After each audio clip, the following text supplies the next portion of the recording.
고린도후서 8장, 9장 이 두 개 장은 신약 성경 중에서 가장 유명한 연보에 대해서 가르침을 주시는 말씀이라고 여러 번 이 공부하는 중에 말씀을 드렸었습니다. 오늘 본문은 연보에 대한 가르침에 대해서 이제 결론 부분이라고 말할 수 있습니다. 이제 결론을 쓰면서 사도 바울은 연보에 대한 올바른 자세에 대해 말씀을 하고 있고요. 그리고 이렇게 자발적으로 드리는 연보가 어떤 유익을 가져다 주는지 설명하는 내용으로 구성이 되어 있습니다. 오늘 드리는 이 말씀을 잘 읽고 배워서 우리도 하나님께 오늘 제가 정한 설교 제목대로 넉넉하여 너그럽게 연보할 수 있는 그런 큰 믿음의 성도들이 되시기를 축복합니다. 오늘 본문은요, 크게 두 부분으로 나눠서 볼 수가 있습니다. 그 두 개의 부분 중에 첫 번째는 먼저 6절부터 9절까지 말씀이고, 또 두 번째 단락은 10절부터 15절까지 말씀입니다. 이 두 개의 단락으로 구성되어 있는데 차례대로 나눠서 말씀을 드리려고 합니다. 먼저 첫 단락인 6절부터 9절까지 말씀인데, 이 말씀은 연보를 올바르게 드리는 자세에 대해서 말씀하고 있습니다. 이 말씀에 의지해서 헌금을 할 때는 어떤 자세로 해야 되는지 오늘 이 성경 본문에 나오는 말씀 순서에 따라서 설명을 드리겠습니다. 헌금을 할 때의 자세, 그 첫째는 먼저 그 마음을 정하는 거예요. 뭐부터 한다고요? 마음부터 정하는 거예요. 마음부터. 7절 말씀을 시작하면서 각각 그 마음에 정한 대로 할 것이요, 그렇게 말씀했죠. 연보를 하려고 하면 먼저 마음을 정해야 돼요. 대부분 보면 교회가 건축을 앞두고 또는 선교지를 개척하고 선교사를 파송하고 또 어느 때는 재난 지역을 구제하려고 아니면 어떤 교회가 성한 사업에 큰 별도의 일을 하려고 할 때 작정헌금이라는 것을 하는 경우가 종종 있습니다. 우리 교회는 아마 근자에 작정헌금을 한 적은 없고 건축할 때도 그냥 작정헌금 없이 했는데 참 잘 됐습니다. 그 작정헌금을 할 때 많은 사람들이 생각을 하지요. 나는 얼마를 해야 되나? 어느 정도 해야 체면 치레를 할 수 있을까? 다른 사람과 비교해서 너무 많이 하나? 아니면 반대로 내가 너무 꿀리게 하나? 온갖 생각들을 하지요. 여러분, 그럴 필요 하나도 없습니다. 자기가 하나님 앞에 진솔하게 기도하면서 먼저 스스로 마음을 신앙 고백에 따라서 정하면 되는 거예요. 하나님 앞에 드리는 것을 사람의 눈치를 보아가면서 다른 사람과 비교해가면서 작정하지는 않아야 됩니다. 또 둘째는 인색함으로 하지 않아야 한다고 말씀합니다. 하나님 앞에 드린다고 하면서 줄이고 또 줄여서 아주 인색하게 하는 이들이 많아요. 여러분, 하나님께 드리는 것은요, 할 수만 있으면 늘리고 또 늘려서 드리려는, 즉 힘에 지나도록 8장에서 말씀한 대로 내 힘에 지나도록 그 드리려는 마음을 가져야 하는데, 그렇지 못하고 반대로 자꾸 줄이려고만 하면 하나님이 기쁘시게 받으시는 예물이 아니죠. 오늘 이 본문 말씀에서 인색함이라는 말은 헬라어로 리페스라고 하는데요, 이 단어를 썼는데 이 리페스라는 단어가 근심이라는 뜻이에요. 어떤 근심이냐면 경제적인 손실 때문에 생기는 근심을 리페스라고 그래요. 그러니까 헌금을 한다고 하면서 이만큼 헌금하고 나면 우리 집에 경제적으로 지출되는 게 아니냐? 그러면서 근심이 생겨요. 많은 그리스도인들이 11조를 잘 못하는 이유가 이 11조 헌금을 10개 중에 하나 큰 지출을 한다고 생각하기 때문에 잘 못하는 거예요. 하나님께 드리는 예물이 아니라 우리 집 살림을 위축시키나? 내 경제 활동을 위축시키는 지출인가? 이런 생각을 해서 11조를 드릴 때 근심이 생기죠. 그런데 근심하면서 드리면 그게 곧 리페스, 그런 헌금이 되는 거예요. 또 이 본문 리페스, 인색함이라는 말은 또 다른 뜻이 있는데 타인에게 베풀기를 꺼린다는 뜻도 있어요. 사전에 보면 타인에게 베풀기를 꺼린다. 하나님께 드리는 것도 하나님 앞에 내가 내 것을 준다고 생각해요. 그래서 인색하게 되죠.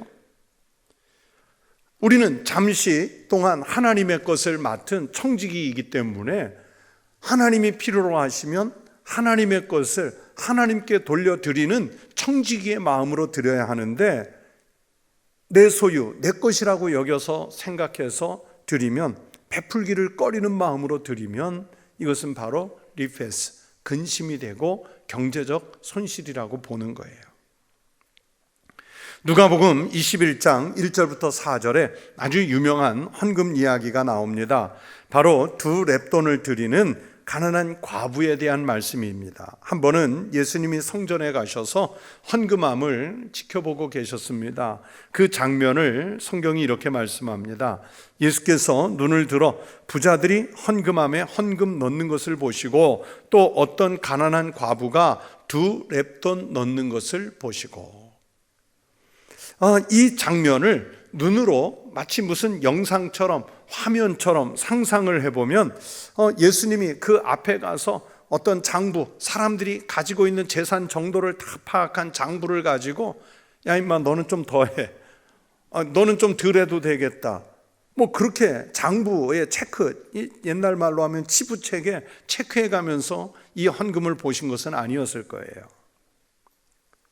그렇다고 헌금함을 코앞에 두고 넣는 돈을 세가면서 이렇게 지켜보신 것도 아닐 겁니다. 헌금함에서 아마 조금 떨어진 채로 다양한 사람들이 예물을 드리는 것을 관심 있게 지켜보고 계셨을 거예요. 그런데 가만히 보니 부자들은 좋은 옷을 입고 와서 자기들 나름대로 정성껏 준비한 예물을 드리는데 아마 꽤 많은 돈을 헌금함에 넣고 돌아서는 모습이었을 거예요. 그런데 그 많은 사람들 속에서 아주 허름한 모습을 한 여인이 부끄러운 표정으로 두 렙돈의 동전을 쨍그랑 소리를 내면서 그 헌금함에 넣는 거예요. 여러분, 이 렙돈, 이 한 렙돈은요 헬라의 동전이에요. 그리스의 동전인데 그 당시에 그리스에서 가장 작은 화폐단입니다. 로마 제국이기 때문에 로마 제국의 동전 중에서는 가장 작은 돈이 고트란트, 성경에 나오잖아요. 고트란트인데 이 고트란트가 로마 제국의 가장 작은, 우리나라로 치면 뭐 1원짜리, 5원짜리 옛날 동전 있었잖아요. 그런 단위였다면 이 렙돈은 헬라의 가장 작은 동전입니다. 여러분, 성경에 나오는 말씀대로 그 당시 노동자의 하루 품삯이 얼마였죠? 노동자의 하루 품삯이 얼마예요? 그때 안 살아봐서 모르시는 거예요? 일을 안 해서 모르시는 거예요? 아니, 성경에 나와 있잖아요. 그래요. 1데나리온. 가장 기본적인 거잖아요. 예수님이, 이거 원고에 없는 얘기하면 자꾸 길어지는데, 예수님이 비유로 그 포도원에 일꾼 불러와서, 그렇죠? 아침 일찍 불러온 종이나 낮에 불러온 종이나 저녁 때 불러온 종이나 다 일시키고 몇 달에 임금을 얼마씩 줬어요? 1데나리온씩 주잖아요. 이 당시에 노동자 하루 품삯이 1데나리온이었는데 이 한 렙돈은 1데나리온의 64분의 1이에요. 64분의 1.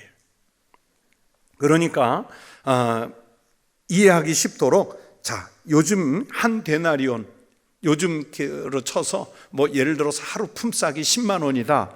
그러면 그 10만 원을 64분의 1로 나누니까 빨리 계산해 보세요. 얼마일까요? 벌써 나온 분이 있어요. 이 주산을 암산으로 하신 것 같은데 대략 1,560원입니다. 1,560원.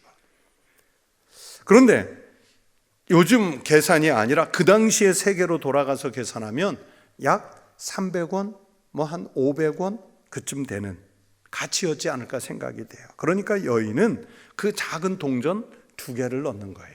2개 다 넣어봤자 한 500원에서 1,000원 사이 정도 되는 작은 액수예요. 아유, 저거밖에 안 해?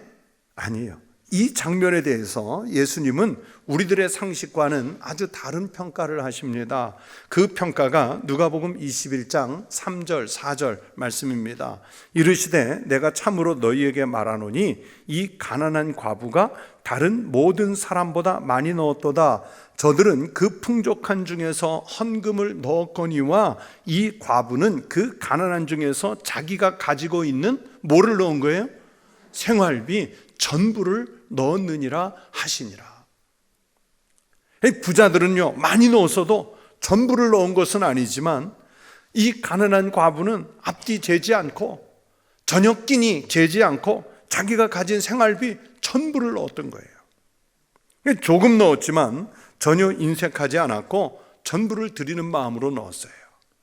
물론 그렇다고 해서 예수님이 부자들의 헌금이 성에 차지 않는다, 다음번에 올 때는 재산, 집에 있는 땅 문서, 집 문서, 예금 통장 다 가져와라, 이 말씀을 하시는 게 아니라 그 가난한 과부가 헌금하는 자세가 앞뒤 가리지 않고 하나님 앞에 인색하지 않게 전부를 넣었던 그 자세, 우리들의 헌금의 자세가 바로 이 과부와 같아야 한다는 것을 예수님이 칭찬하면서 하시는 말씀이었어요.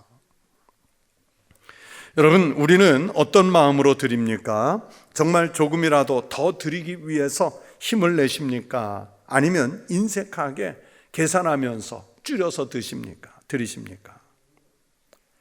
저는요, 나름 감사 헌금을 드릴 때 이런 기준을 정했어요. 제가 가끔 우리 추수감사절이 오면 11조 한 번 더 하자 말씀드리잖아요. 하나님 앞에 감사하다고 하면서 11조 한 번 이상은 더 해야 되잖아요.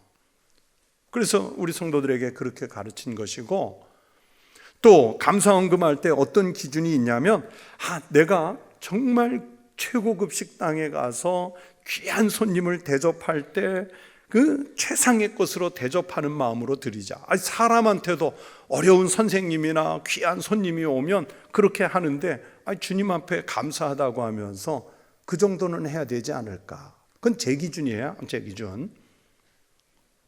여러분은 어떤 기준으로 합니까?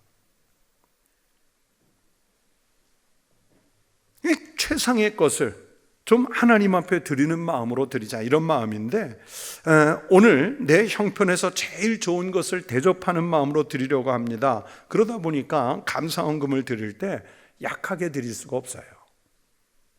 그냥 감사헌금 봉투에 뭐 넣는다고 그게 다 물론 감사하지만 좀 힘에 지나도록, 힘에 겹도록 그렇게 드리는 거예요. 그러니까 힘을 다해서 드리는 태도가 됩니다. 우리가 주님께서 감사해서 더 드릴 수 있는데도 불구하고 뭐 국밥 한 그릇 값, 면 한 그릇 값 드리는 마음으로 드리면 안 되지 않겠나. 작은 헌금을 하면 안 된다는 뜻이 절대로 아니에요. 여러분, 작은 헌금도 소중하지요. 그러나 정말 주님, 이 세상 누구와도 견줄 수 없는 주님께 드린다고 하면 조금 더 신경을 써서 인색하게 드리지 말자 하는 말씀이에요. 또 세 번째 자세는 억지로 하지 말라고 말씀하셨어요. 오늘 성경은 억지로 하지 말지니 하나님은 어떤 사람을 사랑하신다고 해요? 즐겨내는 자를 사랑하시느니라. 다시 말하면 자원하는 마음으로 드리자는 거예요. 이 말씀은 잠언 22장 9절 말씀을 사도 바울이 풀어서 쓴 내용입니다. 잠언 22장 9절이 이런 말씀이에요. 선한 눈을 가진 자는 복을 받으리니 이는 양식을 가난한 자에게 줌이니라. 양식을 스스로 풀어서 가난한 자들에게 나눠주는 이 자발적 섬김이 바로 선한 눈을 가진 사람의 모습이고, 하나님은 이런 사람에게, 이 자발적 나눔을 베푸는 사람에게는 복을 주신다, 그렇게 말씀하세요.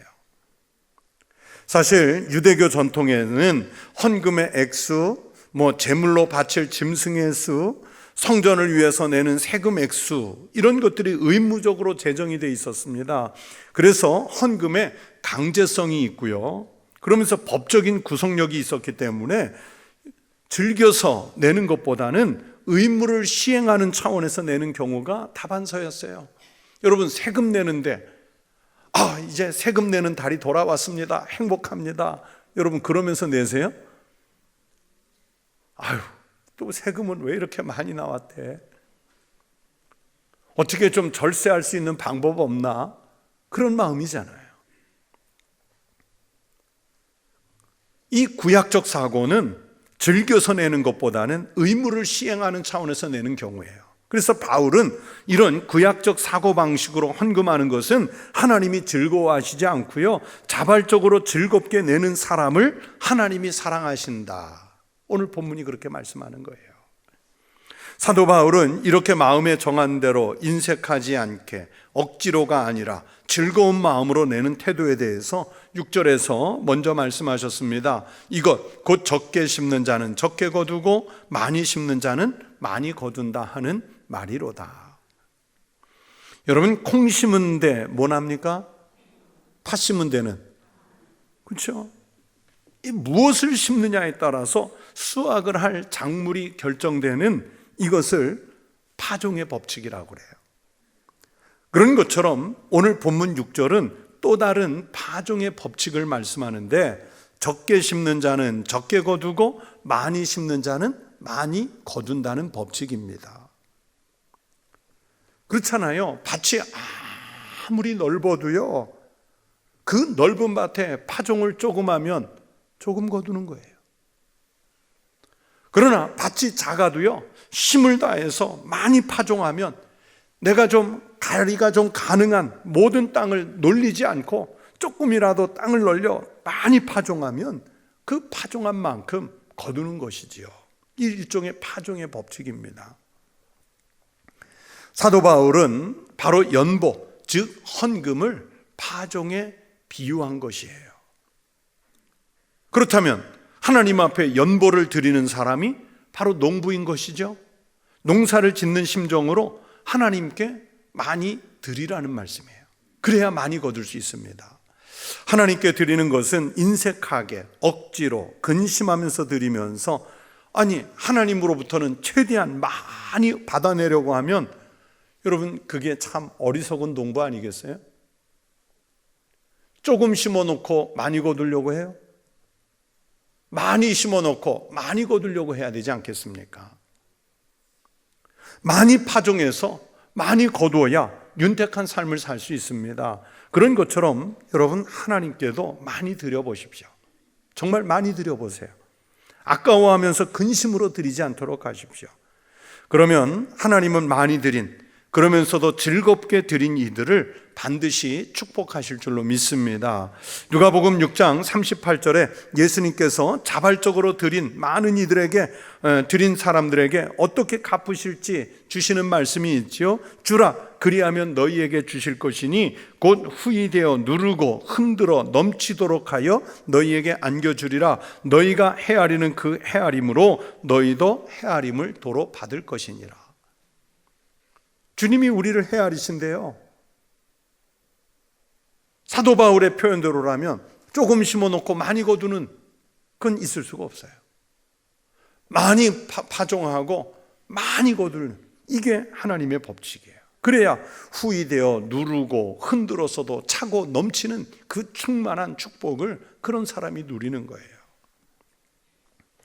우리가 드리는 태도와 그 양을 주님께서 헤아려 두셨다가 그 헤아림으로 받게 되실 것이라고 말씀하셨습니다. 그러니까 주님으로부터 누르고 흔들어서도 넘치는 복을 받도록 드릴 수 있는 우리 모든 성도들이 되시기를 축복합니다.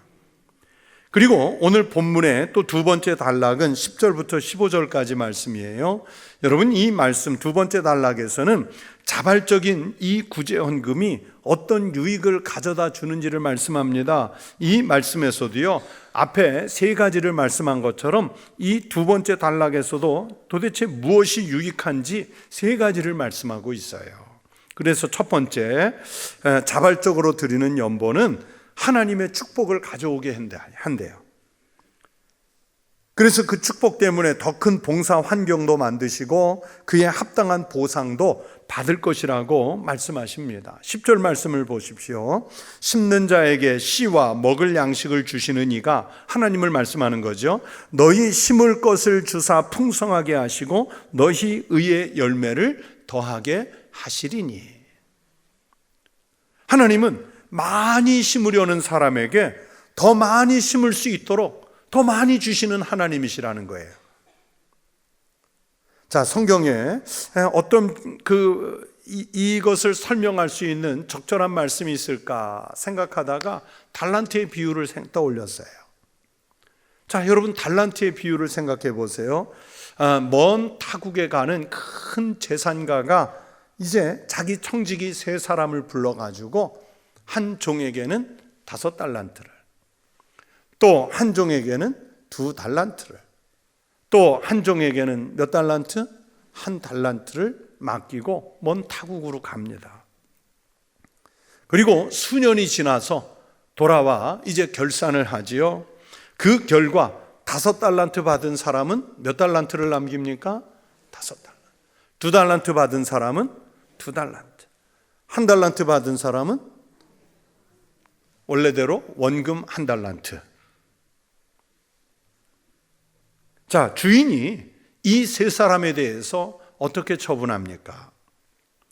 5달란트와 2달란트 받았던 종들에게는 그들이 남긴 이문을 그대로 다시 그들에게 맡겨요. 5달란트를 경영했던 종이 이제는 10달란트나 경영하는 큰 전문 경영인이 되게 하셨어요. 여러분, 달란트가 얼마나 큰 액수인지를 아시지 않습니까?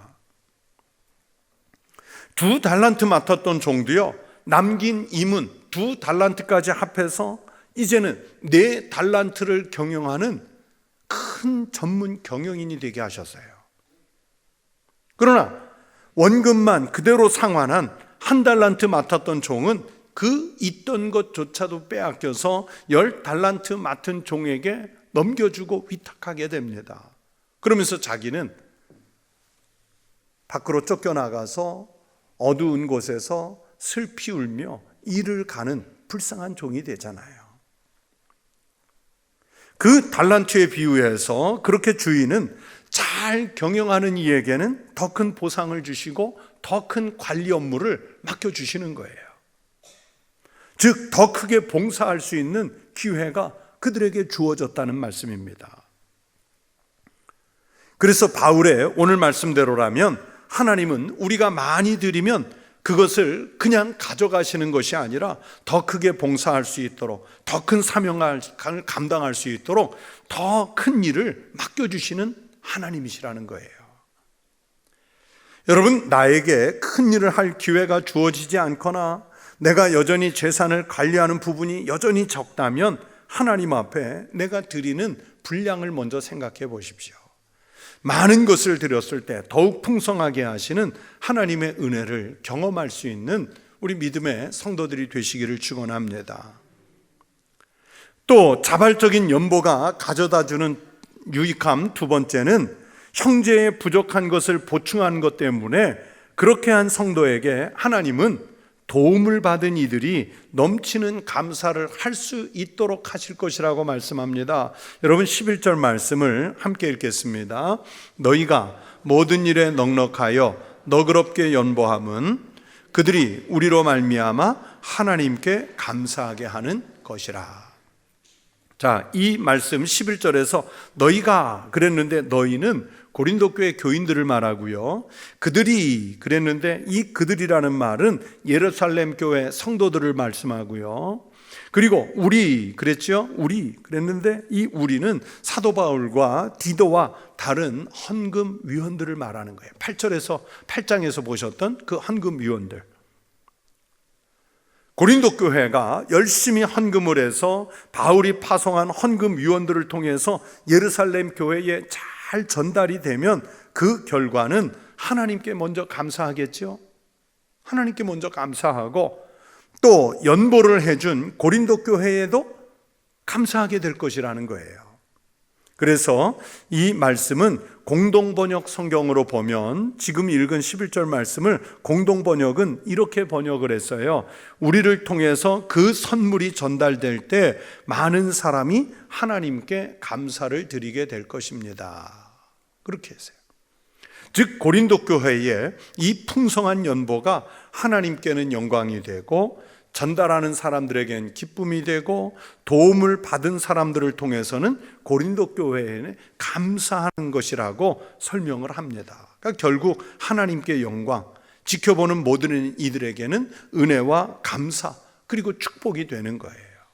그러니 얼마나 좋은 일입니까?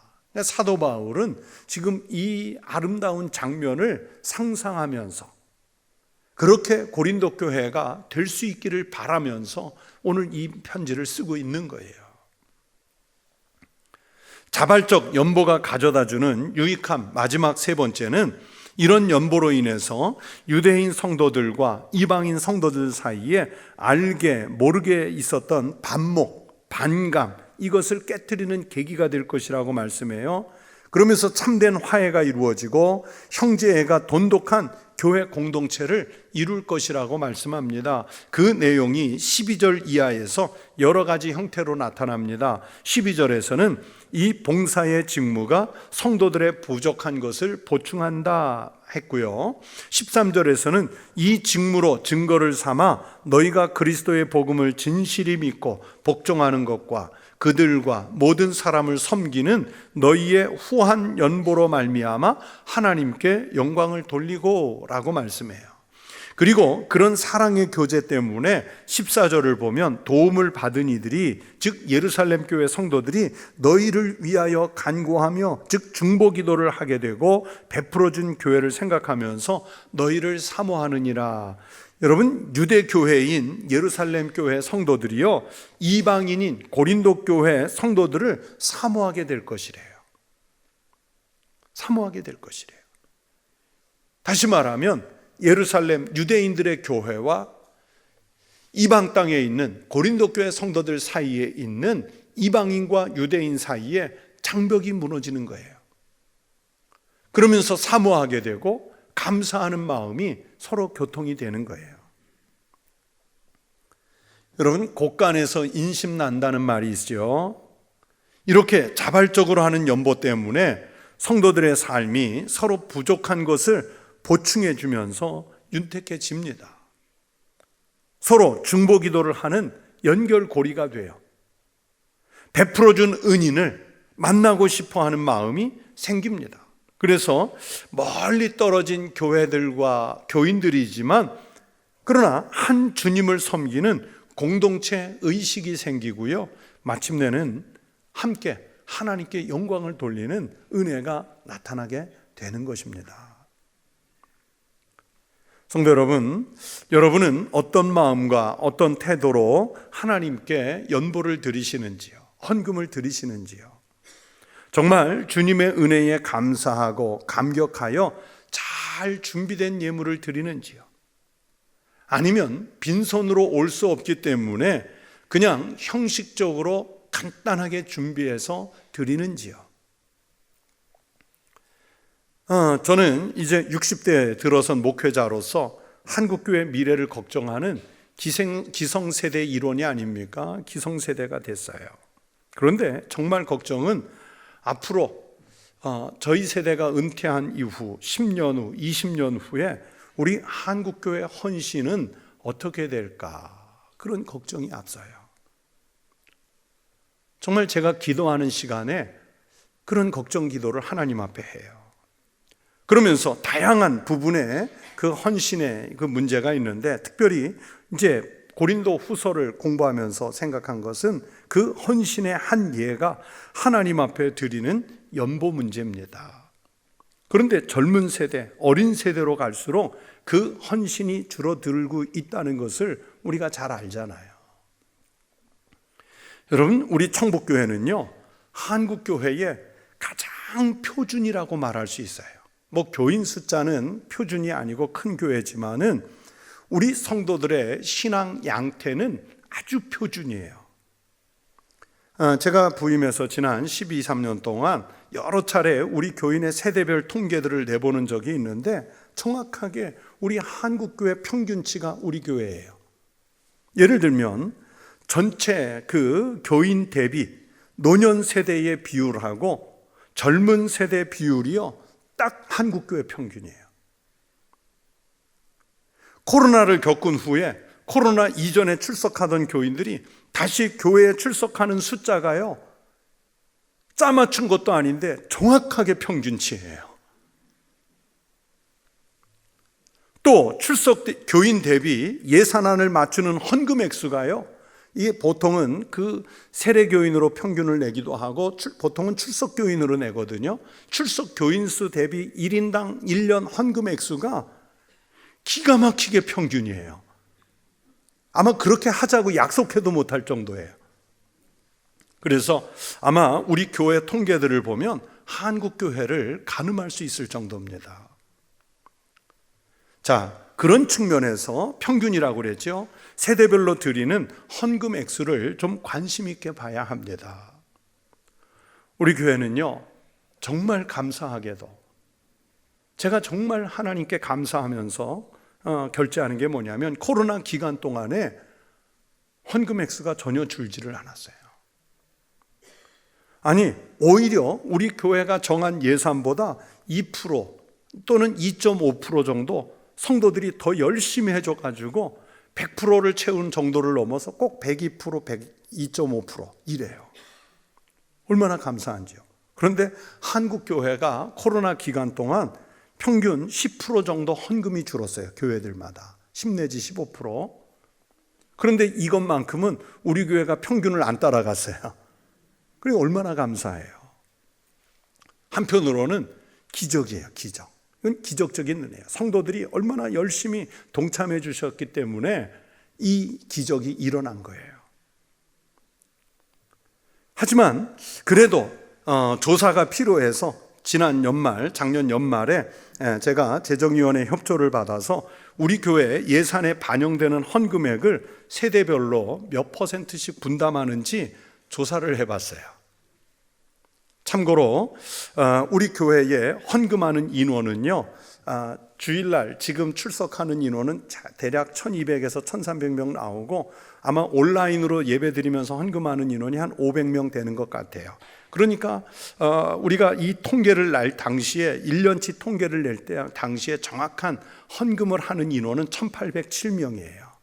그러니까 아마 안 하는 분까지 포함하면 우리 교회 예배를 드리는 인원이 한 1900명에서 2000명 사이쯤 되는 것 같아요. 그 1800명, 1807명을 대상으로 했는데 제가 사진을 준비했어요. 사진을. 자, 그 1807명 중에 어느 연령대가 헌금을 가장 많이 하실까요? 60대. 우리 교회 헌금 비율에 몇 %를 60대가 감당하냐면요, 그냥 쭉 올라가 있잖아요. 32.81%. 그러니까 반올림 약간 하면 33%를 60대가 해요. 그리고 50대가 다음인데 23.98%.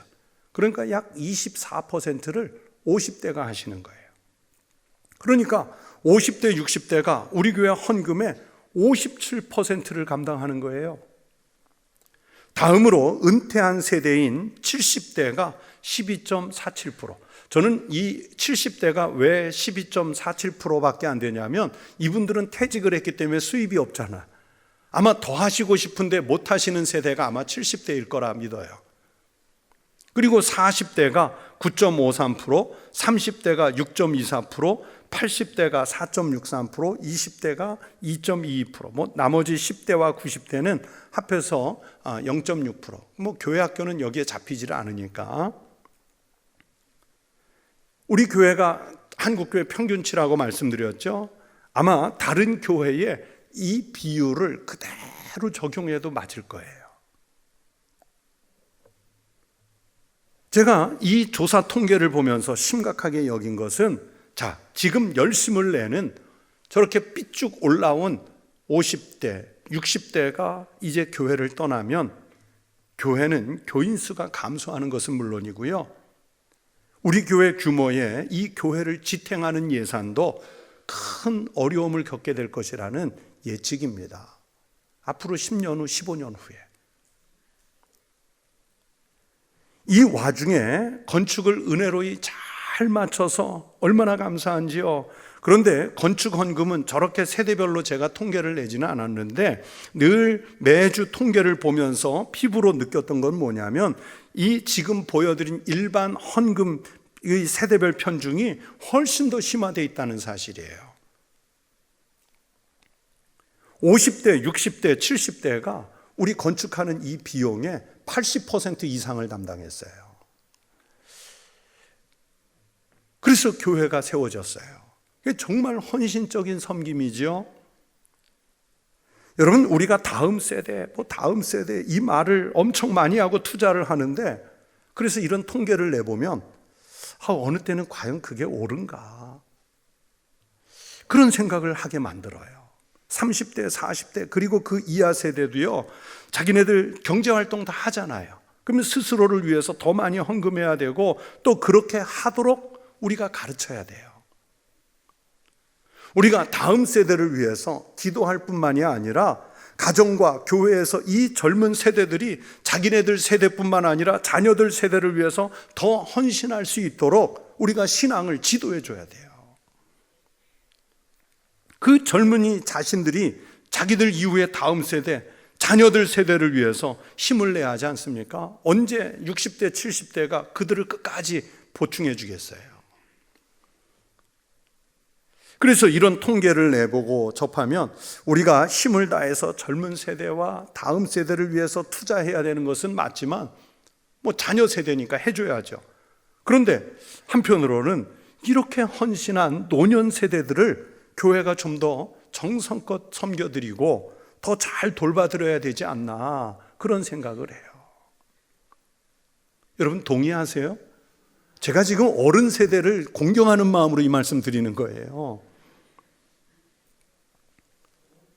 우리가 수익을 기대하고 투자하는 것은 아니지만 장차 교회가 잘 지탱할 헌신에 대해서는 좀 한번 깊이 생각해 볼 부분이 있는 통계예요. 여러분, 일반 세상에서 여론조사가 정확하려면 대략 1000명 정도를 하는데 이건 2000명 가까운 인원이 조사된 거예요. 얼마나 정확한 통계입니까? 교회 어르신들의 수고와 헌신이 젊은 세대들에게도요 전승이 됐으면 좋겠고, 그 수고와 헌신을 좀 젊은 세대가 존경해 드렸으면 좋겠어요. 이분들 때문에, 그 헌신 때문에 교회가 세워졌고 오늘을 지탱하고 다음 세대까지를 지탱할 수 있는 힘이 되는 거예요. 이런 희생이 오늘의 부흥을 이루었기 때문입니다. 성도 여러분, 우리가 하나님의 축복과 보상을 기대하면서 드리는 것이 이게 목적이 돼서는 안 되겠죠. 우리의 마음을 주님께 드리는 마음으로 드려야 합니다. 예수님이 말씀하셨어요. 내 보물 있는 그곳에는 내 마음도 있느니라. 여러분, 정말 주님을 섬기고 사랑하고 신앙을 고백한다면 보물을 거기에 드려야죠. 그런데 우리가 그러잖아요. 주님, 제 생명도 다 주님 것입니다. 내 전부를 주님께 다 드리겠습니다. 그러나 돈만 빼고. 그렇잖아요. 돈만 빼고 다 드린다고 그래요. 그래서 보물을 예수님은 땅에 쌓아두지 말고 오직 너희를 위하여 보물을 어디 쌓아두라고요? 하늘에 쌓아두라. 하늘에 쌓아두라. 여러분, 넉넉한 연보는 우리 마음을 그래서 주님께 두는 것이고요, 우리 보물을 하나님 나라에 쌓는 거예요. 다른 표현으로 하면 계좌이체하는 거예요. 여러분, 자, A 통장에서 B 통장으로 계좌이체하면 돈이 사라지는 건가요? 그대로 있는 건가요? 그대로 있는 거예요. 아니, 이자까지도 붙어요. 정말 우리가 좀 믿음이 있다면 하나님 나라에 계좌이체를 해보는 거예요. 계좌이체를. 그래서 우리가 인색함이나 억지로 하지 않고 정말 진심으로 우러나는 자발적인 연보를 드릴 때 하나님은 교회와 성도들을 더 크게 복을 주실 줄로 믿습니다. 그렇게 하나님이 채우실 은혜를 기대하면서 항상 기쁨으로 감사함으로 하나님의 것을 하나님께 돌려드리는 믿음의 삶이 되시기를 주의 이름으로 축원합니다. 기도하겠습니다. 하나님 아버지, 감사합니다. 저희들을 하나님의 자녀, 하나님 백성 삼으셨음에 하나님 앞에 우리의 생명도 드리고 우리의 재물도 드리고 우리의 은사도 드리고 우리의 시간도 드리고 또 우리의 직분도 하나님 영광을 위해 드려 하나님께서 마음껏 쓰시도록 올려드리게 하여 주시옵소서. 주님, 우리의 마음 있는 그곳에 우리의 보물이 있고 보물이 있는 곳에 우리의 마음이 있으므로 천국에 우리의 보물을 두고 우리의 마음을 둘 수 있는 성숙한 믿음의 삶을 살게 하여 주시옵소서. 하나님, 이 나라, 이 민족 메마른 땅에 단비를 내려서 촉촉히 적시듯 성령의 단비를 우리에게 내리시사 강팍해진 우리의 심령들이 녹아지게 하시고 부드럽게 하시고 열매 맺게 하여 주시옵소서. 하나님, 이 시간 주님께 귀한 예물을 드린 손들이 있습니다.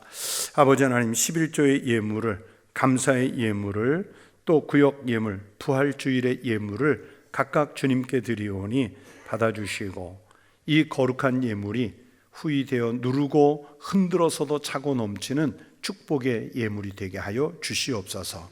그리고 이 예물이 쓰이는 곳에 하나님의 자비와 사랑과 긍휼을 흩어서 어려운 이들을, 또 복음이 필요한 이들을, 생명을 살려야 할 사람들을 살리는 역사가 일어나게 하여 주시옵소서. 예수 그리스도의 이름으로 축복하며 기도하옵나이다. 아멘.